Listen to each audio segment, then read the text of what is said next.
What's up, fight fans? This is Kurt DeVille with Counterpunch Boxing News, and I have some new news concerning Andy, the Destroyer Ruiz. Andy Ruiz, we know, is shredding down weight. He's cutting weight. He's looking good. He's looking better than we saw him in a long time, okay? And we know this. But this is not what this video is about. This video is about the progress in him throwing combinations, the speed, okay? Let me counterpunch the speed of Andy Ruiz, okay?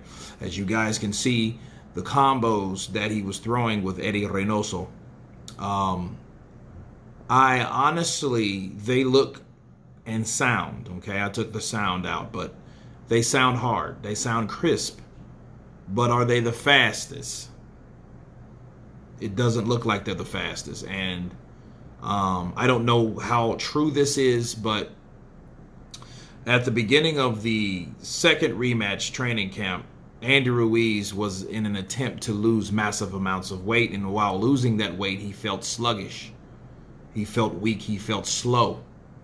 And I don't know how true that is, okay? This is just something I heard, like from a source or whatnot, that when he did try to cut weight, he started finding himself feeling weak or sluggish, right? So they stopped it. So I don't know if maybe that's the time where he started partying or whatever, because he disregarded training seriously at that point, because doing one thing affected the way he felt, okay? So losing weight affected the way he felt, his strength, and everything else.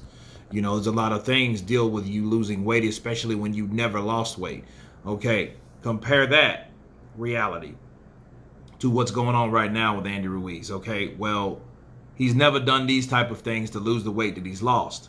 Now, again, he's one hell of a combination puncher, but I've seen him being bigger and throw faster punches. Like the night he fought Anthony Joshua, the first time he fought Anthony Joshua in their first bout, he was a lot faster than what we can see here. Okay, what I see is a guy that's it's a decent speed, but it doesn't look like his top speed. Maybe he was at the end of a workout. You know what I mean? Maybe you want to give him the benefit of the doubt. But, you know, for all shits and giggles, people, when you put something on YouTube, or, you know, for some people to see it, it's showcased. That's exactly why we're here right now, critiquing the speed. The speed, again, it didn't look slow, all right? I'm not capping or anything like that. It just looked, I seen faster combinations from him being bigger. So maybe, possibly, that same syndrome that he started to have back then when he started his second training camp with Joshua, maybe that might have occurred here. Maybe, maybe not. But one thing's apparent. Just like any other fighter, when you lose weight, you have to acclimate to that body weight. Okay, I know 20 pounds, that's another weight class in other weight classes.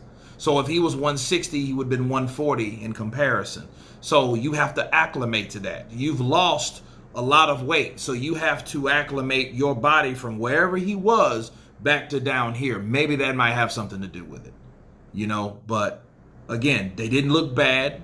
They sounded hard, thumping, crisp, okay? But they weren't the fastest. So a lot of people are like, hey man, check out Andy Ruiz. How does he look? I mean, he looks like he's maybe, to me, a little overtrained or a little fatigued. But again, that could have been the end of that training session, because of course they're in process of shredding the body of Andy Ruiz. So that when you start taking away and burning fat, you no longer have that fat for flexibility. You know, you're less fluid at that point. Your fluidity is missing because now you're losing weight, so you're building muscle. You know, I mean, a lot of people might have 0% body fat, but if they throw a punch, they'll wince in pain because they don't have anything flexible with it. They're just real tight. Because, you know, I trained martial arts for a very long time, and what I've learned, the last thing you want to do is go lift some weights or some shit like that when you're getting ready to spar, because it messes up your reflexes, it messes up your joints and your ligaments, it makes them stiff. You don't need them stiff, you need them loose, okay?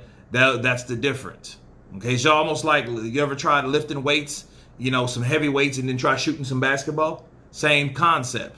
you're not going to have the finesse, the reflexes, the naturality of the things that you've learned to do through muscle memory the way you'll have them if you start lifting heavy weights. Because heavy weights are not natural.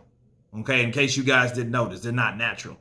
You can naturally lift something, but natural is calisthenics, squats without dumbbells. Okay, that's natural. That's calisthenics. That's everything that you're doing, you're using your body to do.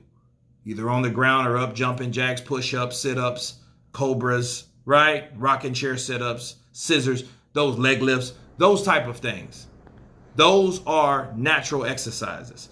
And I've seen Andy Ruiz lift weights. So that may have something to do with it. But again, last looking up at this particular combination, it's a good combination. I would like a little bit more head movement, but I mean, he's on the mitt, so what are you going to do? You know what I mean? He still has it.